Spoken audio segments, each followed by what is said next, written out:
कौन उसकी बात को झुटला सकता है?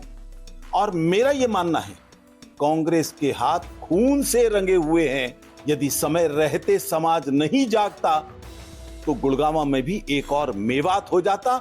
इसलिए राहुल गांधी, आप आगों को भड़काना बंद करो। केवल एक धार्मिक यात्रा थी जिसको वहां के जिहादी पूरा नहीं होने देना चाहते थे। जलियांवाला बाग जैसा दृश्य बना दिया था नल्लड़ महादेव के मंदिर में। क्या तुम वो कर दोगे? मोनू ने क्या कहा है? उसने यही कहा, मैं आ रहा हूं। इसके अलावा तो कुछ नहीं कहा। हाँ, गौ रक्षा करता है। इसके कारण से गौ हत्यारे उससे परेशान रहते हैं। नमस्कार। नूह में 31 जुलाई को जो ब्रजमंडल यात्रा थी उसके दौरान जो हिंसा हुई थी और उसके बाद जिस तरह से वाद विवाद चल रहा है, और हमारे साथ हिंदू विश्व परिषद के राष्ट्रीय महामंत्री सुरेंद्र जैन जैन साहब, जिस तरह से कल राहुल गांधी ने जो संसद में मुद्दा उठाया मेवात का, उस तरह के क्या देखते? कांग्रेस के लोग ही हैं इस आग के पीछे। उनका एमएलए मेमन खां, कौन उसके बयान को झुटला सकता है? इलियासी, कौन उसकी बात को झुटला सकता है? और मेरा यह मानना है, कांग्रेस के हाथ खून से रंगे हुए हैं। देश भर में जितने भी दंगे हुए हैं उन सब के पीछे कहीं ना कहीं कांग्रेस ही दिखाई देती है, यहां तक कि भारत के विभाजन के पीछे भी। हरियाणा की बात हम करें तो हरियाणा में पालम विहार के बाहर एक बहुत बड़ा पार्क, उसको वक्फ की प्रॉपर्टी डिक्लेयर कर दी उस समय के कांग्रेस के मुख्यमंत्री ने। वहां का समाज जागरूक था और इस कारण से जब रिकॉर्ड सामने रखे गए तो पाया गया वो वक्फ की नहीं थी, केवल खुश करने के लिए दी थी, और सारे मेवात के मुसलमान वहां पहुंच गए। यदि समय रहते समाज नहीं जागता तो गुड़गांव में भी एक और मेवात हो जाता। इसलिए राहुल गांधी, आप आगों को भड़काना बंद करो और देश के अंदर दंगों की आग को कैसे बुझाया जाए इसकी चिंता करो। वहीं जिस तरह से जो नूह में हिंसा हुई है उसको लेकर कांग्रेस तो आरोप लगा रही है कि ये हिंदू विश्व जो विश्व प्रसिद्ध है उसका हाथ है, बीजेपी का हाथ।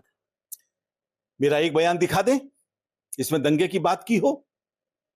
हम वहां सौहार्द के लिए जाते हैं। यदि दंगे भड़काने होते तो हम परिवारों को लेकर नहीं जाते, माताओं बहनों को लेकर नहीं जाते। इसलिए मैं समझता हूं ना ये दंगा था हमारी तरफ से, ना शक्ति प्रदर्शन था। ये केवल एक धार्मिक यात्रा थी जिसको वहां के जिहादी पूरा नहीं होने देना चाहते थे। ना वो वहां पर लोगों को रहने देना चाहते और न चाहते कि कोई बाहर का हिंदू वहां पर आए। इस मानसिकता का मुकाबला करना होगा।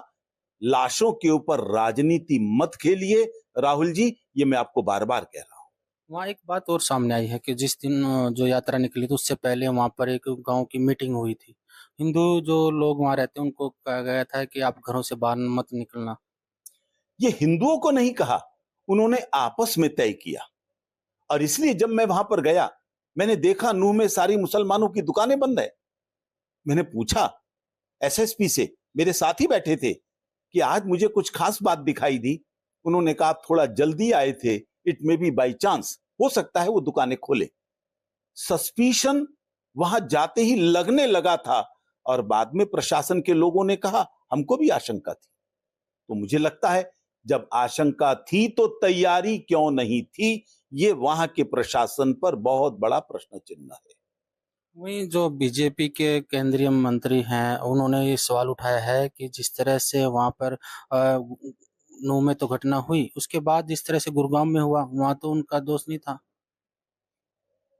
किसी का भाई मरा है, किसी का दोस्त मरा है, किसी का पड़ोसी मरा है, कुछ तो प्रतिक्रिया होगी। जरा कल्पना कीजिए, एक जगह केवल कार्टून बनाया था, पूरी दुनिया में क्या प्रतिक्रिया की इन लोगों ने। नूपुर ने क्या कहा था उसकी तुलना में जो मुस्लिम प्रवक्ता था उसने बहुत कुछ कहा था। पूरे देश में सर काटने शुरू हो गए। मुझे लगता है इन लोगों को निंदा करनी चाहिए हिंसा की, बजाय दोषारोपण करने के, और तथ्यों की जानकारी लेनी चाहिए। उन्होंने तो शायद गौ रक्षकों के ऊपर भी प्रश्न चिन्ह खड़ा किया कि गौ रक्षकों के कारण हिंसा हुई है। सबसे बड़े गौ रक्षक तो भगवान कृष्ण थे। तो जिन्होंने आरोप लगाया वो शायद भगवान कृष्ण को अपना पूर्वज मानते हैं। क्या वो उन पर उंगली उठाना चाहते हैं? मुझे लगता है इधर उधर की राजनीति मत करो और सीधे सीधे समस्या का समाधान कैसे हो, कैसे हिंदू वहां चैन से रह सके, इस पर विचार करो। वहीं जिस तरह से हिट स्पीच के मामले में जो गुड़गांव पुलिस ने जो बजरंग दल और वीएचपी के जो नेता हैं उनके खिलाफ मामले दर्ज किए हैं दर्जन, उसको किस तरह देख? वीएचपी का नेता मैं बैठा हूं, मेरे पर कोई मामला दर्ज नहीं। हेट स्पीच कोई नहीं हुई, मेरी ही स्पीच हुई, और मैंने चुनौती के साथ कहा है, एक एक शब्द उठाकर देख लीजिए, कोई भड़काने वाला नहीं है, ये धार्मिक यात्रा है भाई। और हेट स्पीच का मामला केवल एक के ऊपर आ रहा है, बिट्टू बजरंगी, वो हमारा कार्यकर्ता नहीं है। और यदि मानो उसने कह भी दिया, क्या गोलियों से भून दोगे? क्या लोगों आग लगा दोगे? क्या बच्चों को, औरतों को तुम जलाकर मारने की कोशिश करोगे? जलियांवाला बाग जैसा दृश्य बना दिया था नल्लड़ महादेव के मंदिर में, क्या तुम वो कर दोगे? यदि इसी सिक्के में जवाब देना है और हिंदू तुम्हारी हेट स्पीच पर ऐसा ही जवाब देने लगे, उस दृश्य की भी कल्पना। लेकिन मनु मानेसर को क्यों बोल जाते हो आप? मोनू ने क्या कहा है? उसने यही कहा मैं आ रहा हूं, इसके अलावा तो कुछ नहीं कहा। हां, गौ रक्षा करता है, इसके कारण से गौ हत्यारे उससे परेशान रहते हैं, तो उसके नाम का केवल दुरुपयोग किया है गौ हत्यारों को भड़काने का और उनके माध्यम से उनके समाज को भड़काने का। वरना उसकी वीडियो में क्या है? फिर यह कहा जाता है वो अपराधी है। कौन से केस है भाई? केवल राजस्थान का एक वर्णन किया जाता है, मैंने चार्जशीट मंगवाई है, उस चार्जशीट में उसका नाम ही नहीं है। लेकिन जिस तरह से सरकार पे सवाल उठ रहा है कि जो सीआईडी द्वारा उनको इन्फॉर्मेशन दी गई थी, सूचना दी गई थी, लेकिन उसके बावजूद भी वहाँ जो अलर्ट जारी नहीं किया गया, एसपी छुट्टी पे चले गए, जो वहाँ के पुलिस थे वो दूसरे जिले में भेज दिए गए, तो कहीं ना कहीं सवाल उठ रहा है। और जो गृह मंत्री अनिल विज है वो भी कह रहे कि मेरे पास तो सूचना ही नहीं थी। ये सब जांच के विषय है, और जो दोषी अधिकारी हैं उनको दंडित किया जाना चाहिए। इंटेलिजेंस फेल्योर है, यह साफ दिखाई देता है। लोकल एडमिनिस्ट्रेशन को भी जितना अलर्ट होना चाहिए था वो नहीं हो पाया। तो क्या क्या है, हम इसके ऊपर अपनी राय रखें, उसकी जगह इस पर जांच हो और जो दोषी हैं उनको सजा मिले, जिससे आगे कोई इस तरह की कार्यवाही ना हो सके। एक आखिरी सवाल, हाई कोर्ट ने संज्ञान लिया है कि वहाँ एक तरफा जिस तरह से कार्रवाई की जा रही थी सरकार द्वारा, मुस्लिम जो समुदाय के जो दुकान थे, फड़ी थी, जो उनको जिस तरह बुलडोजर चलाया गया, उसको लेकर कहा है कि ये गलत है और उन्होंने स्टे भी लगा दिया इस पर। हाई कोर्ट का संज्ञान लेना गलत नहीं है, और उन्होंने भी स्टे नहीं लगाया। उन्होंने इतना ही कहा है प्रोसीजर का पालन किया जाए। मुझे लगता है प्रोसीजर का ही पालन किया जा रहा होगा। लेकिन जिस तरह से संपूर्ण देश की सेकुलर बिरादरी, संपूर्ण देश का टुकड़े टुकड़े गैंग सक्रिय हो गया है, कहीं समाज को तोड़ रहा है, इसका जाटों से क्या लेने देना, कोई कहता है इसका यादवों से क्या लेना देना, कोई कहता है इसका ठाकुरों से क्या लेना देना। अरे मेरे भाई, जिनको मारा गोलियों से या हॉस्पिटल में जाकर पीटा, पहले उनकी जाति नहीं पूछी गई? सभी जातियों के लोग हैं, वो लिस्ट में दिखा सकता हूं। ऐसे ही कुछ लोग यात्रा को बदनाम करने की कोशिश कर रहे हैं। सुप्रीम कोर्ट से, हाई कोर्ट से यह उम्मीद नहीं थी कि वो इसके लिए एथनिक क्लिंसिंग जैसे शब्द का प्रयोग करें।